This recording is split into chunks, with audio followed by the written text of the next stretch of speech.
আমরা যেগুলোকে বুদ্ধিজীবী বলি, আল্লাহ তাদেরকে বুদ্ধিজীবী বলছেন। আল্লাহ বলছেন বুদ্ধিজীবী কারা?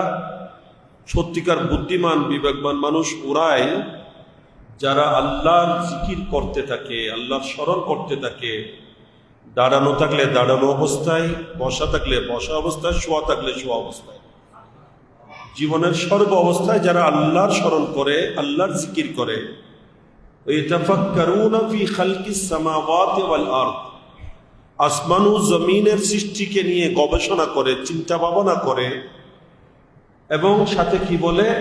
এগুলা দেখে বলে রব্বানা মা খালাকতা হাযা বাতিলা, যে আল্লাহ আপনি এগুলাকে অহেতুক সৃষ্টি করেননি, নিশ্চয় এগুলার মধ্যে অনেক রহস্য, অনেক হিকমত বিদ্যমান রয়েছে, হিকমত রয়েছে। সুবহানাকা, আল্লাহ আমরা আপনার তাসবিহ বর্ণনা করছি, আপনার পবিত্রতা বর্ণনা করছি। ফাকিনা আযাবান নার, আল্লাহ আমাদেরকে সে জাহান্নামের আযাব থেকে আপনি রক্ষা করুন। এই ফরিয়াদগুলা করতে থাকে। সুবহানাল্লাহ। তাহলে যারা বিবেকবান সত্যিকার বুদ্ধিমান মানুষ ওরাই যারা জীবনের সর্ব অবস্থায় মহান আল্লাহর জিকিরে পাক করতে থাকে এবং সাথে আল্লাহর সৃষ্টিকে নিয়ে ফিকির করে। জিকির ও ফিকির এই দুইটা জিনিস যাদের মধ্যে থাকে এবং এর সাথে যারা আল্লাহর কাছে নত হয়, আল্লাহর সৃষ্টিকে নিয়ে ফিকির করে, গবেষণা করে, আল্লাহর মহানত্ব, আল্লাহর কুদরত, আল্লাহর শান ও আজমত ইত্যাদি অনুধাবন করে, বুঝতে পারে, তখন আল্লাহর কাছে নত হয়ে যায় এবং আল্লাহর কাছে ফরিয়াদ করতে থাকে, আল্লাহর তসবিহ আদায় করে, পবিত্রতা বর্ণনা করে এবং জাহান্নামের আযাব থেকে আল্লাহর কাছে আশ্রয় প্রার্থনা করে। এরপর আল্লাহ তাআলা বলছেন, এরা আরো কি বলে? রব্বানা, ওহে আমাদের রব, ইন্নাকা মান তুদখিলিন নারা ফাকাদ আখযাইতা। ওই জ্ঞানী গুণী বুদ্ধিমান বিবেকবান বান্দারা আল্লাহর দরবারে ফরিয়াদ এভাবেই করে যে আল্লাহ, ওহে আমাদের রব, নিশ্চয়ই আপনি যাকে জাহান্নামে প্রবেশ করাবেন, ফাকাদ আখযাইতা, তাকে অবশ্যই আপনি লাঞ্ছিত করবেন। জাহান্নামে যে প্রবেশ করবে সে কি সম্মানী হবে না অসম্মানী হবে? লাঞ্ছিত হবে। ওমা লিয-যালিমিনা মিন আনসার, এবং যারা কাফির জাহান্নামী হবে এদের জন্য কোনো সাহায্যকারী হবে না।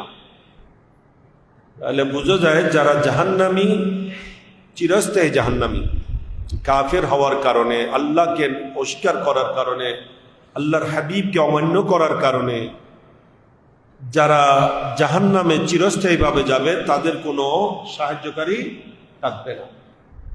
সাহায্যকারী না থাকা এটা কাফিরদের জন্য, আর মুমিনদের জন্য সাহায্যকারী থাকবে। আল্লাহ বলছেন, ইন্নাল্লাহা ওয়ালিয়ুল মুমিনিন ওয়ার রাসূলু ওয়া মান আমানা বি ওয়াল মুমিনুন। বিভিন্নভাবে আল্লাহ তাআলা বলছেন যে আল্লাহও মুমিনদের সাহায্যকারী, রাসূলও মুমিনদের সাহায্যকারী, এবং আল্লাহর প্রিয় বান্দা যারা আউলিয়া ইকরাম ইনারাও মুমিনদের সাহায্যকারী হয়ে থাকেন। ওয়াল মালাইকাতু বাদা যালিকা যাহির, আল্লাহ বলছেন এরপর ফেরেশতারাও মুমিনদের সাহায্যকারী হয়ে থাকেন। তো সাহায্যকারী যাদের নাই এরা হচ্ছে কাফির, আর যাদের আছে এরা হচ্ছে মুমিন। তাই যারা বলে পরকালে একেবারে নবী রসুলও কেউ কারো কিছু করতে পারবে না, এগুলা ভ্রান্ত কথা। করতে পারবে না এটা হচ্ছে কাফেরদের জন্য, সাহায্যকারী নাই এটা কাফেরের জন্য, সাহায্যকারী আছে এটা হচ্ছে মুমিনদের জন্য। তো ওই সমস্ত বান্দারা এগুলো আল্লাহর দরবারে এইভাবেই ফরিয়াদ করেন যে আল্লাহ, আপনি যাকে জাহান্নামে প্রবেশ করাবেন,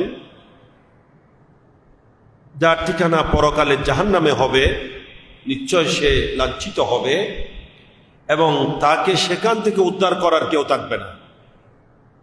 এটা হচ্ছে যারা কুফরির কারণে, শিরকের কারণে যারা জাহান্নামে যাবে, যারা বেঈমান হয়ে জাহান্নামে যাবে, এদের উদ্ধারকারী কেউ হবে না, এদের সাহায্যকারীও কেউ থাকবে না।